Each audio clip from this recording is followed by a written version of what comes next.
de personas en Chile no se mide en días. Es un desafío que a veces abarca meses e incluso años. Hoy vamos a hablar del proceso del trasplante para entender y conocer mucho mejor el contexto y todos los desafíos y las brechas que urge cerrar. Porque el trasplante de órganos es sin duda uno de los logros más extraordinarios de la medicina moderna. Es realmente la posibilidad de regalarle vida a alguien. Pero también es un sistema, como ya lo decía, que tiene tremendos retos y tremendos desafíos, con una clara necesidad de la educación en el entorno. Bienvenidas y bienvenidos a Vidas que Continúan, esta iniciativa de Azudi con el apoyo de Sandoz, porque donar es el inicio y cuidar es el camino. Y recordemos además que esta iniciativa nace con la convicción de que la información y la educación es el camino que nos va a permitir cambiar vidas. Así que en este segundo espacio vamos a conversar y recorrer juntos el camino del proceso de un trasplante, hablar de algo fundamental, que es la equidad. Porque una lista de espera no es solo una fila de nombres, son pacientes, son personas que están en lista de espera. Y es justamente una fila de historias y de necesidades que vamos a poner sobre la mesa, cómo se administra, quién sube, quién baja, etcétera. ¿Cuáles son los criterios asociados? Tantas dudas que tenemos para dar inicio a esta conversación. Nos acompaña el doctor Carlos de Rosas, presidente de la Sociedad Chilena de Trasplante, además cirujano, que se dedica a esto. Bienvenido, muchísimas gracias. Muchas gracias por la invitación. Solo para aclarar, tú eres cirujano que se dedica a hacer trasplantes, pero además tienes una amplia mirada respecto de cómo es el proceso y el camino, ¿no? Así es. Bueno, además de ser cirujano, soy presidente de la Sociedad de Trasplante y también trabajo en la Comisión Nacional de Trasplante de Hígado, ¿ya? Entonces, ahí nos dedicamos a organizar las políticas y que el sistema sea más equitativo. Vamos de inmediato entonces para entender e introducir este tema. ¿Cómo evalúas el contexto actual del trasplante de órganos en Chile? ¿Cuáles son estos desafíos que yo tanto mencionaba al inicio, considerando lo que ya también decía, que el trasplante es salvar vida o mejorar también la calidad de vida? Bueno, el contexto actual ya tiene varias patitas, por así decirlo. Tenemos un grupo de profesionales que está altísimamente capacitado. Ya tenemos doctores que hacen trasplantes, cirujanos, hepatólogos, broncopulmonares y mucha gente técnicamente muy capacitada. Tenemos el personal de apoyo, que son nuestras enfermeras coordinadoras, entre otros. Por lo tanto, la estructura para realizar los trasplantes existe. El problema es que nuestra tasa de donación ya es muy baja y en la medida que va avanzando el tiempo, los avances de la medicina y el soporte de las enfermedades, las listas de espera van creciendo de manera importante día a día y eso hace que hayan brechas muy importantes, tiempos de espera largos y lo más grave que hay es que hay mortalidad en lista de espera. O sea, muere gente, fallece gente esperando la oportunidad de que llegue un órgano. Las tasas de donación en nuestro país corresponden a cerca de 10 por millón de habitantes. En España están llegando a casi 60. Por lo tanto, tenemos mucho en que trabajar. ¿Y qué hace la diferencia? ¿Es la educación? ¿Es que entender qué puede ayudarnos a cortar esos números? Bueno, esto tiene múltiples factores, ¿ya? Primero es la educación, es cómo la gente cuando tiene la oportunidad de donar, done. Eso es una de las aristas de esto. La segunda es la pesquisa de potenciales donantes y eso la responsabilidad la tienen las unidades de cuidados intensivos, el cuerpo médico, el personal de los hospitales, ¿ya? Y en tercer lugar está el aprovechamiento de los donantes, o sea, eso quiere decir de que una persona quizás que no sea tan perfecta como donante, pero tiene la intención de donar, nosotros los equipos quirúrgicos tomemos esos órganos para poder salvarle la vida a otras personas que a veces no son tan óptimos. Y hay grandes oportunidades de avance que me imagino que me va a preguntar más adelante. Vamos de inmediato entonces, porque la técnica del trasplante ha mejorado justamente a nivel mundial gracias a los avances de la especialización de los equipos quirúrgicos, ¿cierto? Mejores terapias inmunosupresoras, innovaciones en materiales, permitiendo disminuir incluso las complicaciones asociadas a estas cirugías en las cuales tú tanto de cerca conoces. ¿Cómo Chile está llegando a estos avances, a la puesta en día? Bueno, dado que se ha globalizado el mundo en general, muchos de nuestros colegas más jóvenes han tenido la oportunidad de ir para afuera, ¿no es cierto?, claro, a distintos países donde la tecnología y el avance y el volumen de trasplantes es mucho más alto y van trayendo nuevas técnicas. Nosotros, ya los un poquito más viejos, ¿no es cierto?, también tenemos la oportunidad de ir saliendo y ir viendo nuevas técnicas. Y han habido varios avances. Dentro de los más relevantes que han habido, por ejemplo, son los trasplantes con donante vivo, ¿ya? En riñón esto se lleva haciendo hace muchos años, pero ya estamos avanzando en hígado, por ejemplo, ¿ya? Y hemos ido avanzando en técnicas de preservación de órganos, que no son tan óptimos como les hablé previamente. Se ocupan técnicas que se llaman de perfusión, donde se conectan máquinas que hacen que el órgano, uno pueda evaluar su viabilidad, también puede rehabilitar los órganos y otras cosas. Por lo tanto, el avance en la optimización de órganos es muy grande. Y por otro lado, volviendo al tema de donante vivo, cada vez que uno puede trasplantar a alguien con donante vivo, no está usando un órgano de la lista de espera, por lo tanto otro paciente tiene la oportunidad. Entonces es un círculo virtuoso. Pero son procedimientos que son de altísima complejidad y donde uno somete a un riesgo a la persona que dona, que es el donante vivo. Pero ese regalo que le hace al receptor, ¿cierto?, permite, además de salvarle la vida a su familiar, a la persona que le está relacionado, permite que la lista de espera no tenga tanto estrés, por así decirlo. Por lo tanto, son riesgos que traen grandes beneficios. Y en este sentido, bueno, cada órgano es una particularidad en el tema del trasplante. Quiero entrar a lo que nos convoca. En primer lugar, ¿qué tipos de trasplante se realizan aquí en Chile? ¿Y cuál es la realidad del trasplante renal? Y lo pregunto porque has hablado mucho del trasplante con una persona viva, que me imagino el más frecuente es el renal. Claro. ¿Y es el único posible? No, hablabas de hígado también. Hígado también se puede realizar.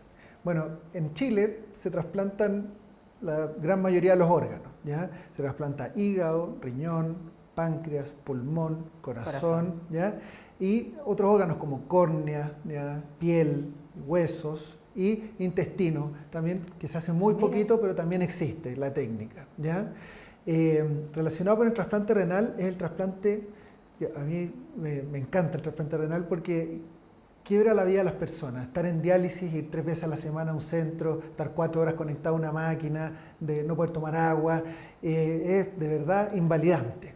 Y al trasplantarse de riñón, uno sale de la diálisis inmediatamente, prácticamente, y es algo muy emocionante para los pacientes. O sea, empezar a orinar de nuevo, no ir más a diálisis, y eso permite, gracias a que hay donantes, ¿cierto? Tienen 2 riñones, con un solo donante podemos salvarle la vida a 2 personas, ¿ya? Una persona que entra en diálisis, ¿ya?, el riesgo por año, mientras está en diálisis, de fallecer va subiendo de forma exponencial.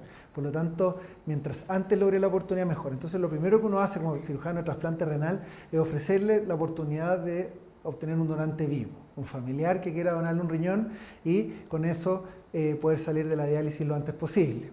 Y si no, tiene que entrar a la lista de espera, ¿ya? Y la lista de espera, lamentablemente, el trasplante renal es muy grande, ¿ya? Hay cerca de 20.000 personas en la lista de trasplante renal, y si uno va a un centro de diálisis se da cuenta de que muy poca gente le han ofrecido esta alternativa, y es de verdad frustrante. Y los pacientes pueden obtener una excelente calidad de vida y, lo más importante, mejorar la cantidad y calidad de vida.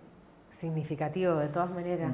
Ahora, cuando tú hablabas de cada vez que uno va a un centro de diálisis, bueno, no se ofrece necesariamente como alternativa. ¿Qué nos falta para hacer? Nos falta crear conciencia, educar, porque además tú decías que a veces un familiar compatible puede ser la esperanza para que esta persona retome su vida de forma habitual. ¿Qué nos falta para que sea más robusta esta posibilidad de tener un órgano? Sobre todo la que es más posible de manejar en este caso, que me imagino que es entre personas Claro, vivas, porque lo más importante es la educación transversal, ¿ya? Claro. Aquí la educación lo es todo. Y digo transversal porque la gente tiene que educarse al respecto, tenemos que educar a la población, pero también tenemos que educar al cuerpo médico, ¿ya? De que existe el trasplante, de que la insuficiencia renal crónica corresponde al GES, y en el GES está contemplado el trasplante renal. Por lo tanto, si existe la alternativa, la gente tiene que ir a tocar puertas, ¿ya? Siempre existe la alternativa de trasplantar a alguien. Y no es tan complejo porque veo que también tiene garantías. Bueno, ¿cuáles son las principales etapas que atraviesa un paciente desde que se diagnostica su necesidad de trasplante hasta que accede al procedimiento? ¿Qué es lo que pasa en todo ese camino y cuánto dura ese proceso? Bueno, todo depende todo depende de las características de la enfermedad que tenga el paciente. Uno trasplanta a alguien porque uno de sus órganos llegó a un proceso terminal, ¿ya? Por lo tanto, uno tiene daño hepático crónico, pero también puede tener agudo, uno puede tener una hepatitis fulminante, claro, por ejemplo, porque tomó mucho paracetamol o porque se intoxicó con hongo o cualquier cosa, y ese paciente necesita un trasplante ahora ya. Si no se trasplanta en la primera semana de que empezó el problema, entonces ahí uno hace un proceso corriendo. Entonces el paciente llega con su hepatitis fulminante y uno lo estudia rápidamente, lo mete a la lista de espera y él, pues como está tan grave, pasa al primer lugar o segundo lugar de la lista de espera y ahí a rezar a que llegue un órgano, ¿ya? Pero hablemos del proceso crónico, que es el más habitual.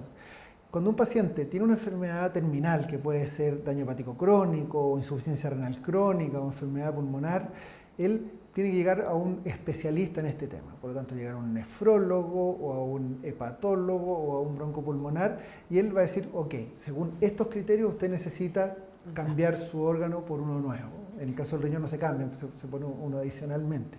Y se estudia que no tenga contraindicaciones para el trasplante y si no las tiene, ingresa a la lista de espera, ¿ya? Y ese ingreso a la lista de espera es con ciertos criterios que tienen que aprobarse por el Instituto de Salud Pública. Por lo tanto, todo esto está muy regulado. Y estos pacientes, además, por sus características propias del paciente y de su enfermedad, juntan ciertos tipos de puntajes que los priorizan en la lista de espera. En el pulmón existe el LAS, en el hígado existe el MELT y en la insuficiencia renal crónica incluye el tiempo en diálisis, por ejemplo, cómo están los anticuerpos. Te dan un puntaje para la lista de espera. Exactamente. Y eso hace que la lista de espera sea equitativa, porque hay alguien que puede necesitar... no es llegar no es poner a la fila... No es llegar a alguien y que quede en la fila por tiempo de espera. Hay criterios ahí. ¿Qué pasa cuando hay esta persona es candidata para un trasplante de riñón, pero sí tengo un familiar compatible que me va a donar el órgano? ¿Cómo cambian los tiempos ahí? Cambian mucho, ¿ya? O sea, porque ahí hay que inmediatamente estudiar al donante. Al donante, claro. Si el donante es fit y además tienen compatibilidad, ¿ya? Eso puede un proceso que puede tardar entre 1 a 3 meses. ¿Qué hace la compatibilidad? Lo que hace es buscar si la persona, primero es por grupo sanguíneo. ¿Ya? Eso es fácil de detectar. Eso es fácil de detectar, pero además tienen que hacer un estudio que se llama crossmatch, donde se juntan los sueros, por así decirlo, y ven si el receptor no tiene anticuerpos contra los órganos de esta otra persona, ¿ya? Ahora, en Chile está ocurriendo hace un poquito más de un año algo muy lindo, que es el trasplante cruzado, ¿ya? O intercambio de pares. Yo se lo doy a tu hermana y tú se lo das a mi hermano. Claro, entonces si por ejemplo tú necesitas un riñón y yo necesito un riñón, pero mi hermano o mi está esposa dispuesto a donarlo. Está dispuesto a donar, pero por ejemplo ella es grupo A y yo soy grupo 0, por ejemplo, y al revés, ella te puede donar a ti y yo le dono a ella. Entonces, es algo muy bueno que ha aumentado el pool de posibilidades, porque no es muy fácil que un donante cercano, porque en Chile por normativa tiene que ser relacionado, tenemos que tener un parentesco, ¿ya?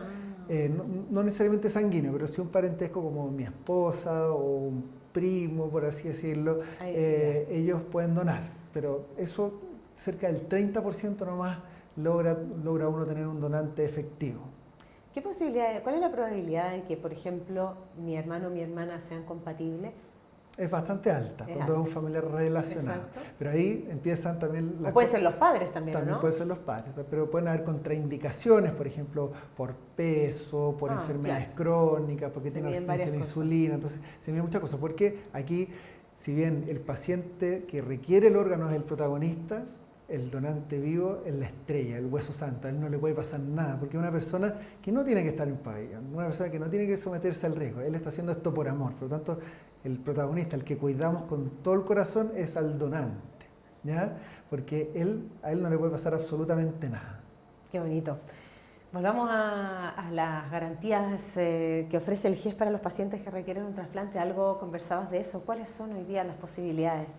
Bueno, mucha gente piensa que el GES es una cosa transversal y universal, pero desafortunadamente es solo para el trasplante renal, ¿ya?